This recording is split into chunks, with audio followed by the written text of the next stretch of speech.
Oke teman-teman, kita langsung saja ke soal yang pertama. Berikut ini adalah karakteristik anak usia SD dari segi psikomotorik, yaitu A. Anak sudah dapat memakai pakaian dengan rapi. B. Anak sudah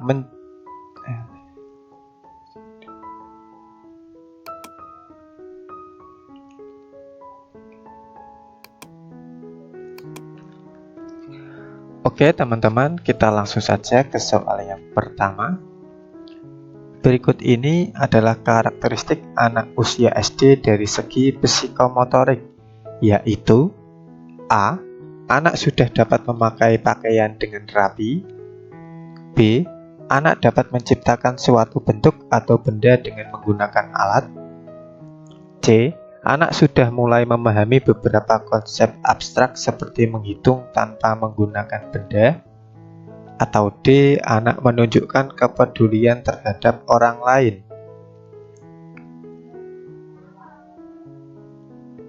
Ya, jawaban yang tepat adalah yang B. Anak dapat menciptakan suatu bentuk atau benda dengan menggunakan alat. Kita lihat pembahasannya. Perkembangan bahasa anak usia SD dapat dilihat dari segi psikomotorik. Contohnya, anak mulai menciptakan suatu bentuk atau benda dengan menggunakan alat. Terjadinya perubahan fisik, tinggi berat badan yang menonjol. Anak sudah memiliki gerakan yang bebas dan aman.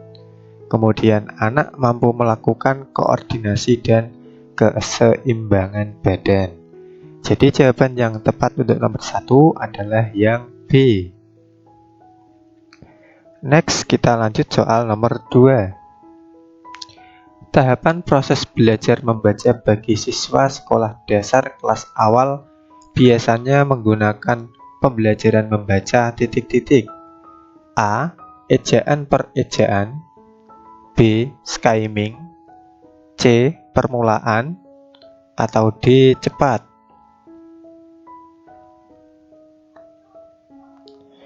Ya, jawaban yang tepat adalah yang C. Permulaan. Kita lihat pembahasannya.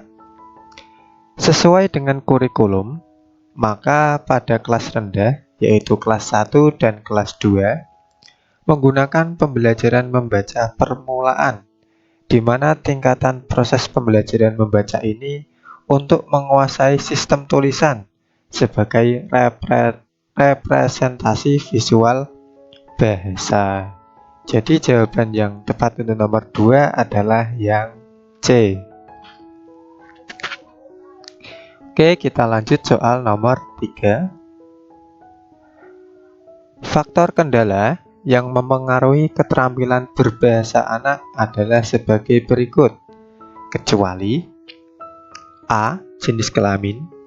B. Keluarga. C. Keinginan dan dorongan komunikasi. Atau D. Kebiasaan.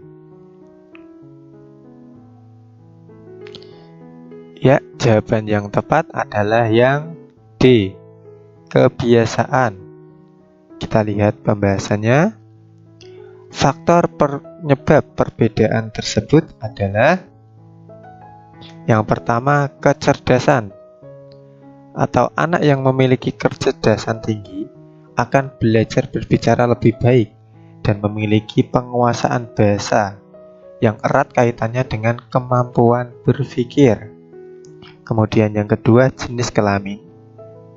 Biasanya anak perempuan lebih dalam belajar dalam bahasa daripada anak laki-laki, baik dalam pengucapan maupun kosakata dan keseringan berbahasa.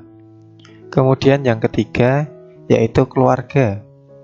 Semakin banyaknya jumlah keluarga atau anggota keluarga, akan semakin sering anak mendengar dan berbicara.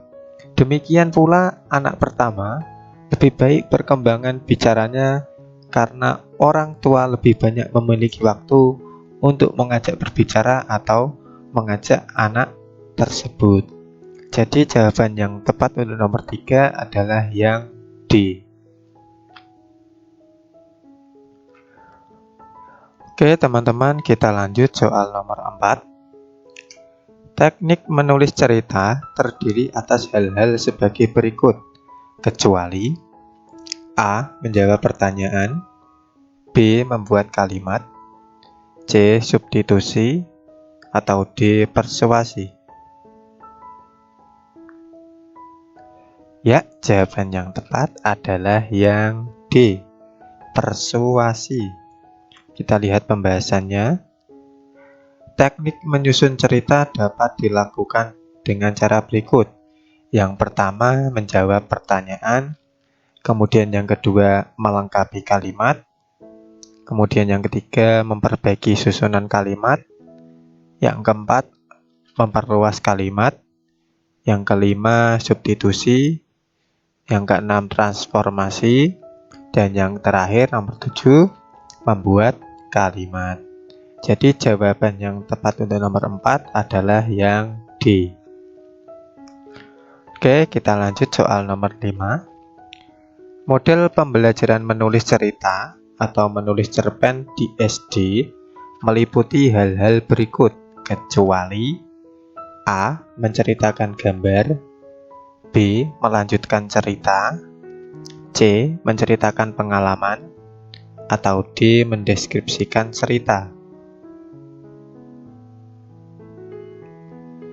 Ya, jawaban yang tepat adalah yang D. Mendeskripsikan cerita. Kita lihat pembahasannya. Model pembelajaran menulis cerita atau menulis cerpen dengan cara berikut ini. Yang pertama, menceritakan gambar. Kemudian melanjutkan cerita lain. Yang ketiga, menceritakan mimpi. Dan yang keempat, menceritakan pengalaman. Kemudian yang terakhir, menceritakan cita-cita. Jadi jawaban yang tepat untuk nomor 5 adalah yang D.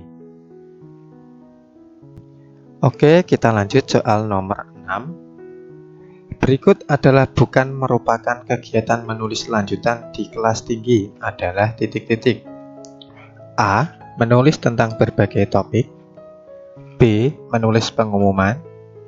C. Menulis pantun, atau D. Menulis memo. Ya, jawaban yang tepat adalah yang A. Kita lihat pembahasannya. Teknis menulis tingkat tinggi dikelompokkan menjadi 2, yaitu yang pertama menulis cerita, seperti teknik menyusun kalimat, yaitu menjawab pertanyaan, memperbaiki susunan kalimat, substitusi, transformasi, dan membuat kalimat. Yang kedua, teknik memperkenalkan cerita, yaitu baca dan tulis, simak dan tulis, meniru model, kemudian menyusun paragraf, menceritakan kembali, dan membuat cerita. Kemudian yang kedua, menulis untuk keperluan sehari-hari, seperti menulis surat, menulis pengumuman, mengisi formulir, kemudian menulis surat undangan, membuat iklan, dan menyusun daftar riwayat hidup. Jadi jawaban yang tepat untuk nomor 6 adalah yang A. Oke teman-teman, kita lanjut soal nomor 7. Mula-mula diberikan kalimat secara keseluruhan. Kalimat itu diuraikan atas kata-kata yang mendukungnya. Dari kata-kata itu kita ceraikan atas suku-suku katanya, dan akhirnya atas huruf-hurufnya. Kemudian huruf-huruf itu kita sintetiskan kembali menjadi suku kata menjadi kata, dan kata menjadi kalimat. Berdasarkan studi kasus, metode membaca permulaan yang tepat digunakan adalah A. Metode alfabet, B. Metode suku kata, C. Metode SAS, atau D. Metode global. Ya, jawaban yang tepat adalah yang D. Metode global. Kita lihat pembahasannya. Metode global menurut teori Gestalt, suatu kesatuan lebih bermakna daripada bagian-bagian. Metode global dimulai dengan mengenalkan kalimat utuh kepada siswa. Contohnya, ibu makan nasi, disertai gambar. Anak membaca tulisan tersebut. Baru guru menjelaskan huruf-huruf yang dirangkai membentuk suku kata, dan kalimat. Jadi jawaban yang tepat untuk nomor 7 adalah yang D. Oke, kita lanjut soal nomor 8. Pendekatan menekankan keterpaduan 4 aspek keterampilan berbahasa, yaitu menyimak, berbicara, membaca, dan menulis. Dalam pembelajaran adalah salah satu pendekatan yang disarankan dalam pembelajaran menulis dalam melaporkan suatu pengamatan yang disebut A. Pendekatan komunikatif, B. Pendekatan integratif, C. Pendekatan keterampilan proses, atau D. Pendekatan tematis. Iya, jawaban yang tepat adalah yang C. Pendekatan keterampilan proses. Kita lihat pembahasannya. Yang pertama, pendekatan komunikatif tampak pada butir pembelajaran, misalnya mendeskripsikan suatu benda, menulis surat, dan membuat iklan. Kemudian, pendekatan integratif tampak pada butir pembelajaran, misalnya menceritakan pengalaman yang menarik, kemudian menuliskan suatu peristiwa sederhana, kemudian membaca bacaan, kemudian membuat ikhtisar, dan meringkas cerita yang didengar. Selanjutnya, pendekatan keterampilan proses tampak pada butir pembelajaran, yaitu misalnya melaporkan hasil kunjungan, menyusun laporan pengamatan, membuat iklan, dan menyusun kalimat acak menjadi paragraf yang padu. Dan yang terakhir, pendekatan tematis tampak pada butir pembelajaran, misalnya menulis pengalaman dalam bentuk puisi dan menyusun naskah sambutan. Jadi jawaban yang tepat untuk nomor 8 adalah yang C. Kita next lanjut soal nomor 9. Membaca jenis ini biasanya dilakukan seseorang membaca demi kesenangan. Membaca bacaan ringan yang mendatangkan kesenangan, kegembiraan sebagai pengisi waktu senggang. Berdasarkan karakteristik di atas, kegiatan tersebut termasuk ke dalam membaca jenis A. Membaca survei, B. Membaca sekilas, C. Membaca dangkal, atau D. Membaca nyaring. Ya, jawaban yang tepat adalah yang C. Membaca dangkal. Kita lihat pembahasannya. Membaca dangkal atau supervisor reading, yaitu membaca dangkal pada hakikatnya bertujuan untuk memperoleh pemahaman yang dangkal, yang bersifat luaran, yang tidak mendalam dari suatu bahan bacaan. Membaca jenis ini biasanya dilakukan seseorang membaca demi kesenangan, membaca bacaan ringan yang mendatangkan kesenangan dan kegembiraan sebagai pengisi waktu senggang. Jadi jawaban yang tepat untuk nomor 9 adalah yang C. Kita lanjut soal nomor 10. Sehubungan dengan pelaksanaan studi tour ke Bandung, maka diberitahukan kepada seluruh siswa kelas 6 SDN Mandi 1 untuk berkumpul pada pukul 19 WIB. Dimohon dengan tepat, jangan lupa bawa semua perlengkapan seperti kamera untuk mendokumentasikan kegiatan dan alat tulis serta pakaian untuk keperluan. Berikut adalah isi dari pengumuman di atas, kecuali A. Pengumuman dibuat untuk siswa SDN 1 Mandi, B.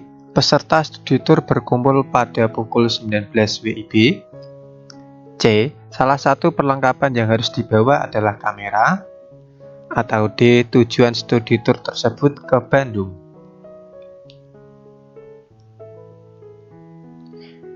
Ya, jawaban yang tepat adalah yang A. Pengumuman dibuat untuk siswa SDN Mande 1.